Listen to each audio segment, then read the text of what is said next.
High guys, welcome to my channel. आज चाहिँ मैले बर्गरको रेसिपी लिएर आएकी छु। हाम्रो घरमा जे सामानहरू छ त्यसलाई हामीले युज गरेर हेल्दी वेमा कसरी बर्गर बनाउने भनेर मैले आज त्यसको स्टेप बाई स्टेप रेसिपी बनाउन गइरहेको छु। ल अब हामी सुरु गरौँ है त। फर्स्टमा चाहिँ हामीले प्यान बसाल्ने।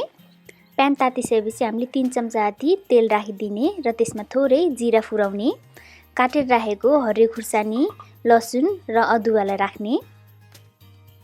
त्यसपछि मैले 2टा काटेको टमाटर राखेकी छु। 2 चम्चा जति नुन राख्ने, 1 चम्चा जति बेसारको पाउडर र 1 चम्चा जति मरिचको पाउडर। त्यसमा चाहिँ मैले काटेर राखेको मसिनो पारेर राखेको गाजर र धनिया। अब हामीले एकछिन मजाले चलाइसकेपछि 1 कचौरा जति उसिनेर राखेको आलु,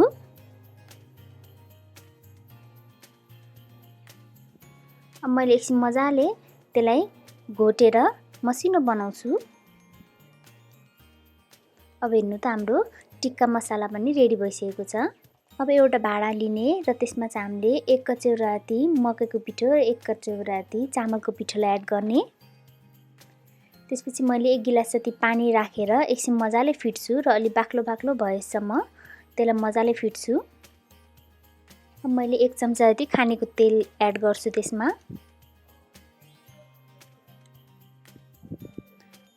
अब चाहिँ हामीसँग यदि ब्रेड क्रम्स छैन भने हामीले चाहिँ कर्नफ्लेक्सलाई राम्रोसँग मोलिसकेपछि त्यो पनि ब्रेड क्रम्सको काम गर्छ त्यसले।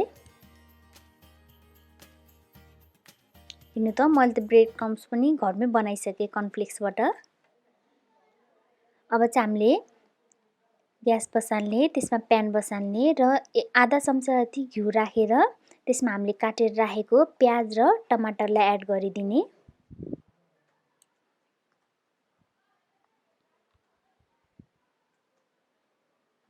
र त्यसको माथिबाट थोरै नुन र थोरै कालो मरिचलाई एड गरिदिने।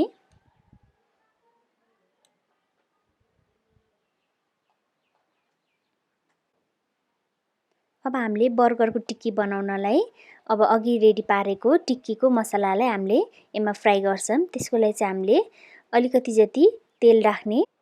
अघि रेडी पारेको आलु मसलालाई चाहिँ मैले त्यो पेस्टमा डिप गर्छु र त्यसको माथिबाट चाहिँ मैले अघि बनाएको ब्रेड क्रम्समा हिलाउने र एकछिन मजाले घुमाउने र हामीले अघि तताएर राखेको प्यानमा पनि एड गरिदिने। मैले सानो ग्यासमा चाहिँ एकछिन मजाले पकाउँछु। सानो ग्यासमा हामीले पकायौँ भने चाहिँ भित्रसम्म मजाले पाक्छ, त्यही भएर सानो ग्यासमा पकाउनु होला हजुरहरूले पनि। र एकछिन मजाले माथिको पार्ट ब्राउन ब्राउन भएपछि फेरि अर्को पार्टलाई पकाउनु होला।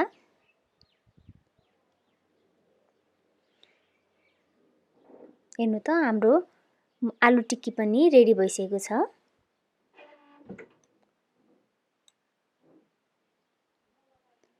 अब चाहिँ मैले थोरै जति घिउ राखेर त्यसलाई एकछिन वरिपरि घुमाएर मैले बनलाई चाहिँ यो चाहिँ बर्गर बनाउने बन हो। हामीले चाहिँ ब्रेडलाई चाहिँ एकछिन त्यसको माथिको पार्टकोलाई एकछिन मजाले रातो रातो हुने गरेर तताउँछौँ र अर्को पार्टलाई पनि त्यसै गरेर तताउँछौँ। अब त्यो ब्रेडमा चाहिँ हामीले मायोनिज राखेर त्यसको माथिबाट हामीले केचप पनि राख्छौँ। हजुरहरूलाई केचप मन पर्दैन भने नराख्न पनि सक्नुहुन्छ।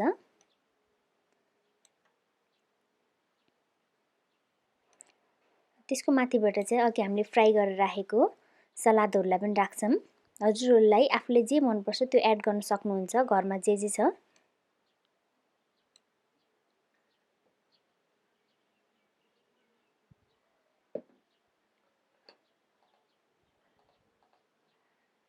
अब हेर्नु त हाम्रो बर्गर पनि रेडी भइसकेको छ।